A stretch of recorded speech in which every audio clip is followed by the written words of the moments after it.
Bueno, aquí estamos de nuevo.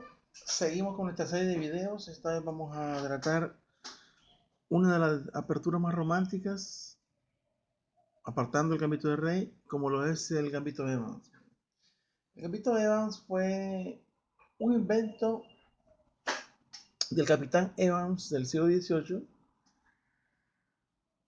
que residía básicamente en que planteada una vez la apertura italiana, el blanco sacrificaba un peón para obtener una ventaja de desarrollo. Según lo que he podido encontrar pues información en algunos libros, el capitán Evans lo que quería era jugar partidas rápidas porque en alta mar, de que era donde la jugaba, no había tiempo para más. Había que jugar partidas muy rápidas, entonces él se le ocurrió sacrificar el peón para apresurar el desarrollo. Nada más. Es la única referencia. Es una bonita derivación del yuco piano. Y como dije antes, el blanco sacrifica un peón con tal de abrir líneas libres. El ataque normalmente siempre va a estar del lado del blanco a cambio del peón, ¿verdad? Y obliga, ya que siempre hay ataque, a las negras a jugar un poco con mucha precaución, ¿verdad?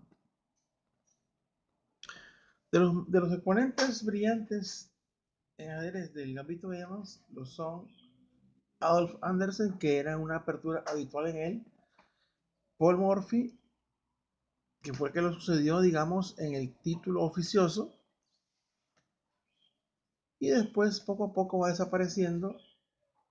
Y esporádicamente jugadores brillantes como Bobby Fischer lo jugaron en partidas eh, casuales que están registradas por suerte en la base de datos.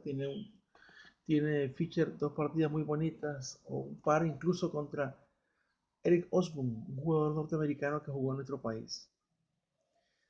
Y la última exposición de esto la encontré en una partida que Garry Kasparov le ganó a Viswanathan Anand en un torneo Linares.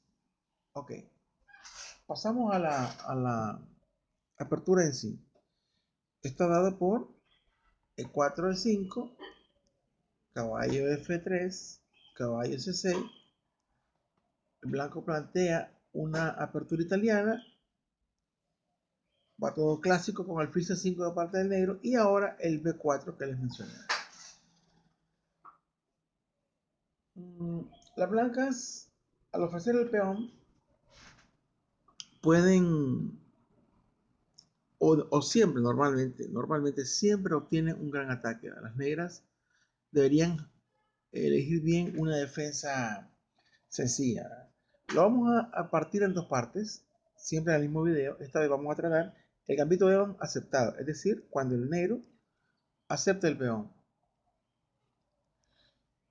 Siempre ahora se ocupa con la jugada C3 un peón pivot que es para que nos sirva para empujar luego el peón a la casilla D4. Y seguimos aquí.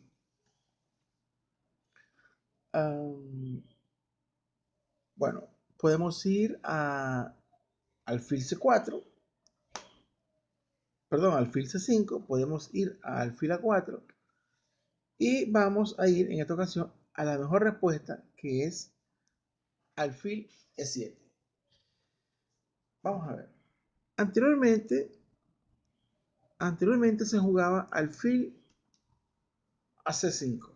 Pero normalmente, bueno, cuando digo anteriormente me refiero a la primera defensa que se planteó a este gambito, que era la idea del capitán Eman, precisamente. Cuando el alfil se retira a C5, el peón de la dama salta al centro del tablero con D4, el negro captura, alfil B6, enroque y ahora D6. D6 es necesario para que el centro del tablero no quede todo en poder de las blancas. Sin embargo, esta posición deja a las blancas con una fuerte iniciativa, con una jugada sencilla como caballo C3, va a estar súper adelantado en el desarrollo y está por ver si las negras pueden hacer algo. Por eso para evitar todo ese alboroto y que el alfil en B6 está un poco mal colocado, es que se juega el alfil a E7. Seguimos. El blanco siempre de manera muy natural va al centro del tablero. Y con D4 ya el blanco amenaza llevar la dama a B3 y hacer presión sobre F7. ¿Qué pasa entonces? Bueno, tiene que jugar caballo a la casilla A5 el negro para cuidar precisamente la casilla B3. Podemos decir que, bueno, está colgado el peón en E5, pero no. Si el blanco captura en este momento caballo por E5, bueno, seguimos con el plan, eliminamos el alfil en C4, recupera y ahora un D5, se toma el centro, el negro captura con una dama y va a tener un buen juego, ¿verdad? Ha resuelto los problemas de apertura y su posición de peones, que estoy marcando aquí con las negras, es muy superior a la estructura de peones del blanco. Un buen plan sería para el negro a la larga, digamos, enrocar, no importa qué lado, y las torres que vayan a la casilla D8 y a la casilla E8. Por eso no conviene tomar con el caballo en E5. Entonces, una vez que el negro ha hecho caballo A5, el alfil debe retroceder a D3. Bueno, el negro captura, E por D4, C por D4, y la clásica jugada de nuevo, perdón, estamos aquí.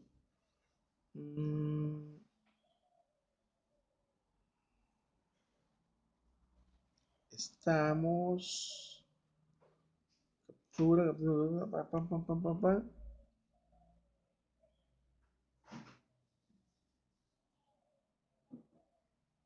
Veamos. Aquí hay un. Vamos a regresar. Alfil 7. Estoy revisando la línea. Cuando el alfil va de 7, dijimos, hay un control sobre la casilla de 4. El caballo salta a la casilla de 5. El alfil huye. Alfil de 3 y ahora a su vez peón por peón. C por D4 y ahora el peón central se mueve a la casilla, perdón, a la casilla de 5. Siempre que el negro logra en este tipo de posiciones hacer D5, obtiene un excelente contrajuego, ¿verdad? El blanco ahora es el blanco el que debe jugar ahí con mucho cuidado. Recuerden, el blanco no ha enrocado. ¿Qué pasaría si el blanco captura? Para empezar, el tema posicional que el peón de 4 queda aislado. Y si captura así, por D5, el caballo salta a la casilla F6, gana un tiempo porque el peón que está en D5 es atacado 2 veces por la dama.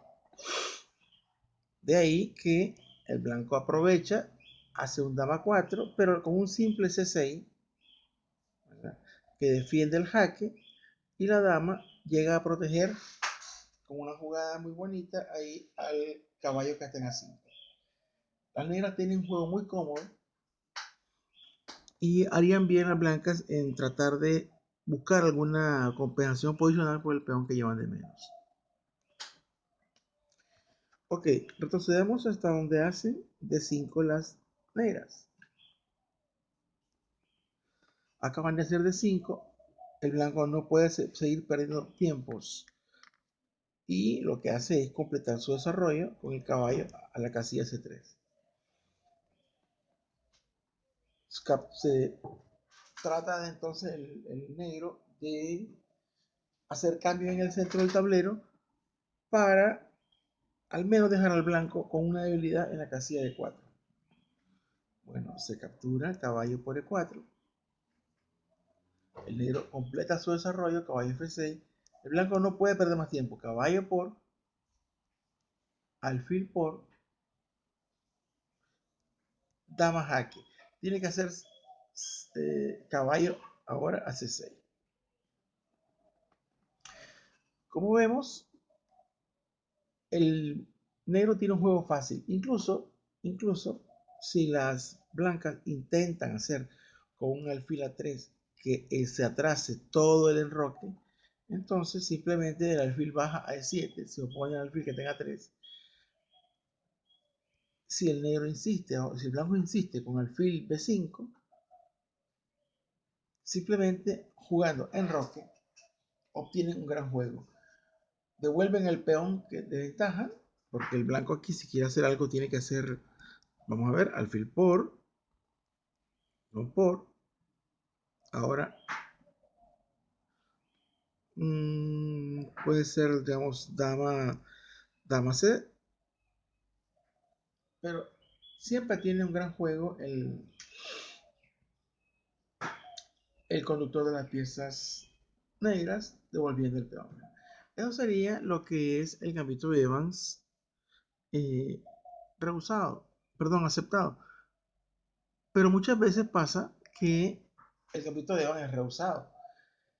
Hay un principio en ajedrez, no estoy seguro que sea lo más correcto, pero hay un principio en ajedrez que dice que todo gambito debe ser aceptado para indicar básicamente la falla del mismo.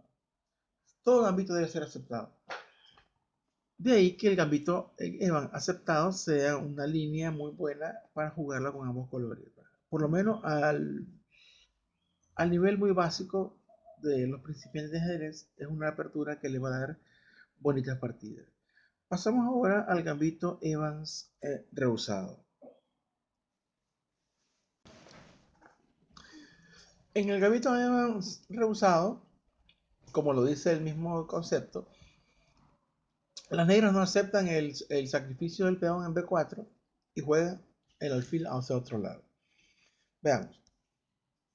E4, E5, caballo F3, caballo C6, queda planteada la italiana, alfil C5 de parte de las negras y ahora B4. Ese es el gambito de Evans. ¿Cómo lo rehusan las negras? Bueno, escapan con el alfil a B6. El blanco trata de aprovechar la presencia del alfil en B6 para ganar espacio en el flanco de la dama y juega a 4.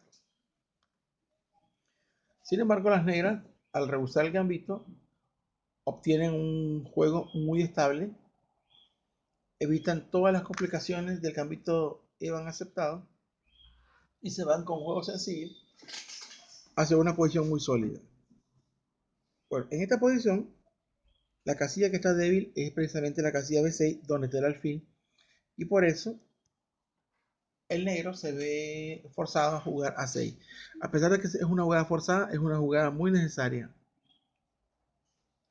El blanco sigue en su plan ahora de aumentar el desarrollo. Y podemos decir que una de las virtudes del gambito de Evans rehusado para la blanca es que completan el desarrollo sin necesidad de haber perdido un solo peón. Sostienen el centro con D6 porque está presionado el peón que está en E5 y el blanco va con su plan inicial, que es ganar espacio en el flanco de la dama. B5, A por B5, A por B5, vuelve a ganar un tiempo, el negro cambia la torre que tenga 1, se deshace de su torre, digamos que estaba sin jugar, y el caballo salta de 4, no puede ir hacia atrás. Caballo por D4, ¿verdad? Y aunque se puede tomar con el alfil en B6, conviene mejor cambiar con el peón. Si tomamos con el alfil en D6, el que está en B6, estaríamos cambiando un buen alfil que está bien ubicado, controlando una buena diagonal, por un alfil que está mal ubicado como el que tenga 1, comparado con el de B6. Porque aún así el alfil de A1 hace mucha presión sobre toda la diagonal de casillas negras. La partida normalmente continúa, el blanco siempre con su plan de incrementar su ventaja de desarrollo, la ventaja de desarrollo inicial, y tiene que jugar C3 para poder activar sus piezas. El negro sostiene el centro con caballo F6, vuelve a atacar el peón de rey, pero el peón de rey no tiene ningún valor para la blanca y juega enroque. Sería muy peligroso abrir la columna central, porque entonces llevaríamos la torre hasta la casilla E1 con gran ventaja. Por eso el negro lo que tiene que hacer es enrocar a su vez. Ahora, solo por concepto posicional, el negro ataca la casilla E4. Si jugáramos y lleváramos la torre a E1 para defenderlo,